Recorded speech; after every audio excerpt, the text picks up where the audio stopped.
కృష్ణ నదులన్నీ పొంగి ప్రవహించాయి. నేను కూడా అన్ని రిజర్వాయర్లు నీళ్లు పెట్టి 65% నీళ్లని నిల్వ చేశాను. కానీ ఈ సంవత్సరం జూన్ అయిపోయింది, జూలైకి వచ్చాం, గోదావరిలో నీళ్లు రావడం లేదు, కృష్ణాలో నీళ్లు రావడం లేదు, ఆల్మట్టికి నీళ్లు రాలేదు. దీనికి కారణం పైన వర్షాలు పడలేదు. ఈ విషయం మీరు గుర్తుపెట్టుకోవాలి. మన చేతుల్లో వాతావరణం ఉంది.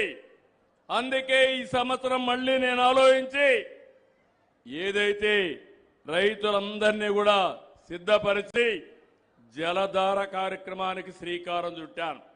ఎక్కడ పడిన నీళ్లు అక్కడే భూగర్భ జలాలుగా మార్చాలి, భూమిని జలాశయంగా చేయాలి. ఇంకో పక్క కృష్ణ గోదావరి అనుసంధానం జరిగింది. భవిష్యత్తులో ఈరోజు ఈ రాష్ట్రంలో ఉండే అన్ని నదుల అనుసంధానం జరుగుతుంది.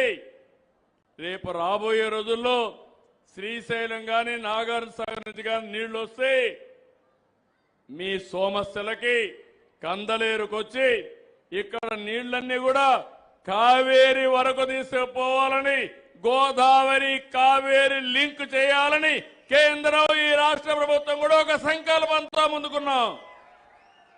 ఇది వస్తే ఇక్కడ ఏ మాత్రం కూడా నీటి సమస్య ఉండదు.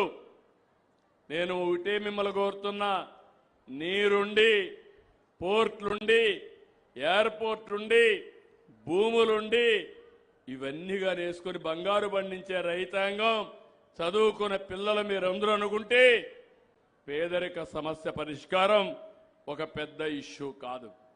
ఇంకొక విషయం గుర్తుపెట్టుకోవాలి, ప్రపంచంలోనే పెను మార్పులు వస్తున్నాయి. కరెంటు విషయంలో ఒకప్పుడు మీరు చూస్తే ఎక్కడో కరెంటు ఉత్పత్తి చేస్తే మన దగ్గరకు వచ్చేది.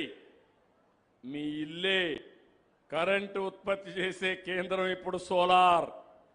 మీ పొలమే కరెంటు ఉత్పత్తి చేసుకునే కేంద్రం. ఈ విషయంలో కూడా మీరు సహకరించాలి.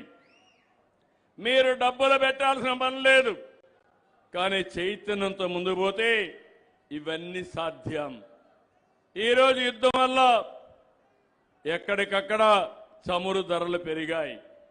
కానీ కేంద్రం కూడా ముందుకు వచ్చి రాబోయే రోజుల్లో మొక్కజొన్నతో ఎథనాల్ కూడా తయారు చేసే పరిస్థితికి వస్తున్నారు. మన కార్లన్నీ ఎథనాల్ ఉపయోగించుకుని పెట్రోల్ కాకుండా ముందుకు పోయే రోజులు తొందరగానే వస్తున్నాయి. నేను ఈ సందర్భంగా మిమ్మల్ని అందరినీ ఒకటే కోరుతున్నా, కష్టాల్లో ఉండే సమయంలో అధైర్యపడడం కాదు, తెలివితేటలతో ఆలోచించుకోవాలి. రెండోది మీరందరూ గుర్తుపెట్టుకోవాల్సింది, ఇలాంటి సమయంలో ప్రభుత్వం నాకేమిచ్చిందని కాకుండా దేశానికి నేనేం చేశామనేది మీ అందరిలో ఆలోచన రావాలి. అది వస్తే తిరుగులేని శక్తిగా భారతదేశం తయారవుతుంది, ఆంధ్రప్రదేశ్ తయారవుతుందని చెప్పి కూడా నేను మీకు తెలియజేస్తున్నా. ఈరోజు ఇక్కడి నుంచి నేను మధ్యాహ్నం hero Motors global parts centre కింద ఇనాగరేట్ చేస్తున్నాం. ఒక ఇండస్ట్రీ రావాలంటే చాలా కష్టాలుంటాయి, తరిమి కొట్టాలంటే ఒక్క నిమిషం పని. ఇదే హీరో మోటార్ని నేను 16-17లో కర్ణాటకకు పోతా ఉంటే నేను వాళ్ళ ఇంటికి వెళ్ళి వాళ్ళ పెళ్లి జరిగితే ఆ ఇంట్లో ఆ కార్యక్రమానికి అటెండ్ అయ్యి నేను ఆ రోజు హామీ ఇచ్చాను, మీరు రండి, అన్ని విధాలు నేను సహకరిస్తానని.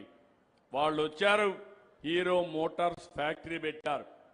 ఈరోజు ప్రపంచానికి కేంద్రంగా ఆటో పార్ట్స్ తయారు చేసే హబ్ని మన ప్రాంతంలో పెట్టారంటే అది ఈ ప్రభుత్వం చూపించే చొరవ. రేపే మళ్ళీ జీరామ్జీ కార్యక్రమాన్ని కోడూరులో ప్రారంభిస్తున్నాం. ఎల్లుండ మళ్ళీ కడపలో రాయలసీమ స్టీల్ ప్లాంట్, అది కూడా గ్రీన్ స్టీల్ ప్లాంట్ ని ఫౌండేషన్ ఇస్తున్నాం. 2028 దాన్ని కూడా పూర్తి చేయబోతున్నాం. నేను ఎక్కడికి పోయినా ఒకటే అడుగుతున్నా, నేను ఫౌండేషన్ వేస్తే ఎప్పుడు ఇనాగరేట్ చేస్తారో డేట్ కూడా ఫిక్స్ చేసి నెలవారీగా నాకు నివేదిక పంపించాలి అనుకున్న టైంలో చేసే బాధ్యత ఈ ప్రభుత్వం తీసుకుంటామని చెప్పి నేను మీకు తెలియజేస్తున్నా. నా ప్రయత్నం అభివృద్ధి, నా ప్రయత్నం సంక్షేమం, నా ప్రయత్నం ఏ ఒక్క వ్యక్తి కూడా ఇబ్బంది లేకుండా మీకు పరిపాలన ఫలాలను అందించాలని. నిన్నే మాట్లాడాను. సర్వీస్ ప్రొవైడర్లు ఉన్నారు టెలికమ్యూనికేషన్లో 8% కొన్ని దిక్కల ఫోన్లు లీవ్. పేదవాళ్ళు కానీ అదే మరి రిమోట్ ఏరియాలో ఫోన్లు లేకపోతే అవసరమైతే ప్రత్యేకమైన సదుపాయాలు ఇస్తా. రాష్ట్రంలో అన్ని ప్రాంతాల్లో మారుమూల ప్రాంతాలతో సహా కమ్యూనికేషన్ ఎస్టాబ్లిష్ చేసి తద్వారా ఏ పని కావాలన్నా నేరుగా అందజేసే పరిస్థితికి వస్తున్నాం. ప్రతి వారం సోమవారం వస్తే 2 గంటలు కూర్చుంటున్నాం. పరిపాలన ఫలితాలు మీకు ఎట్లంతున్నాయి, మీరు ఏ విధంగా అనుభవిస్తున్నారో అన్ని కూడా నేను రివ్యూ చేస్తున్నాను. కానీ దురదృష్టం మన దగ్గర ఒక పార్టీ ఉంది. ఏ పార్టీ? గొడ్డలి పార్టీ. ఇది గొడ్డలి పార్టీ అవునా కాదా అందరూ ఆత్మవిమర్శ చేసుకోవాలి. మీరు కానీ అది గొడ్డలి పార్టీ అవునంటే మీరు కూడా ఆ పార్టీకి గొడ్డలి పార్టీగా నామకరణం చేసి ఇప్పటి నుంచే మీరందరూ ఆ పేరుతోనే పిలవాలి. సిద్ధమా అని అడుగుతున్నా మిమ్మల్ని అందరినీ. నేను ఒకటి అడుగుతున్నా, ఎక్కడో ఉంటారు ఒకప్పుడు తీవ్రవాదులు, వాళ్ళు కనపడరు కానీ ఒక లెటర్ పంపిస్తారు, నేను చెప్పినట్టు నువ్వు చేయకపోతే నిన్ను చంపేస్తామని. భయపడి డబ్బులు ఇమ్మంటే డబ్బులు ఇస్తారు, ఏ పని చేయమంటే ఆ పని చేసేవాళ్ళు. నేను వాళ్ళ మీద పోరాడాను. కడాన నన్ను టార్గెట్ చేశారు. టార్గెట్ చేసి తిరుపతి వెంకటేశ్వర స్వామికి ఏదైతే మనం మామూలుగా లాంఛనాలు ఇస్తాం అలాంటి లాంఛనాలు ఇచ్చే సమయంలో నా మీద 23 క్లేమోర్ మైన్స్ పెట్టి నన్ను చంపే ప్రయత్నం చేస్తే సాక్షాత్తు వెంకటేశ్వర స్వామి దిగొచ్చి నాకు ప్రాణభిక్ష పెట్టాడు.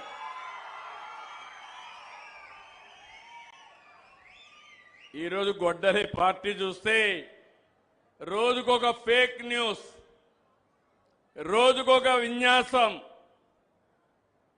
ప్రజల్లో కులం, మతం, ప్రాంతం ఇలాంటివన్నీ చిచ్చులు పెట్టే పరిస్థితికి వచ్చాడు. మీరు ఒకసారి చూడండి, ఒకప్పుడు రాష్ట్రంలో ఆంధ్రప్రదేశ్ రాష్ట్రం అంటే గంజాయి మ్యానుఫ్యాక్చరింగ్ హబ్. పాడేరణంగానే గుర్తొచ్చేది. అది ఒక పంట, గంజాయి పంటే ఆడ పండించేవాళ్ళు. అక్కడి నుంచి డ్రగ్స్ వచ్చేటివి. ప్రతి ప్రాంతంలో డ్రగ్స్ ఇచ్చి గంజాయి ఇచ్చి మన పిల్లల జీవితాలతో ఆడుకున్నారు. ఒక వ్యక్తి గంజాయి గాని సేవిస్తే జీవితంలో మారడు. నేను ఏ పనైనా చేయగలుగుతాను కానీ గంజాయికి అడిక్ట్ అయిన వాళ్ళని మార్చాలంటే చాలా ప్రమాదం. తల్లులు మీరు గుర్తుపెట్టుకోవాలి. అలాంటిది రాష్ట్రం మొత్తం గంజాయి మయమైపోయింది. గంజాయితో సమానంగా బ్లేడ్లు పట్టుకొని ఎక్కడికక్కడ రౌడీజం ప్రారంభించారు. కొన్ని సెంటర్లో వీటికి ఒక కేంద్రంగా తయారైపోయింది. ఇలాంటప్పుడు చాలా గట్టిగా ఉన్నాం. నేను అడుగుతున్నా మిమ్మల్ని అందరినీ, ముందు కంటే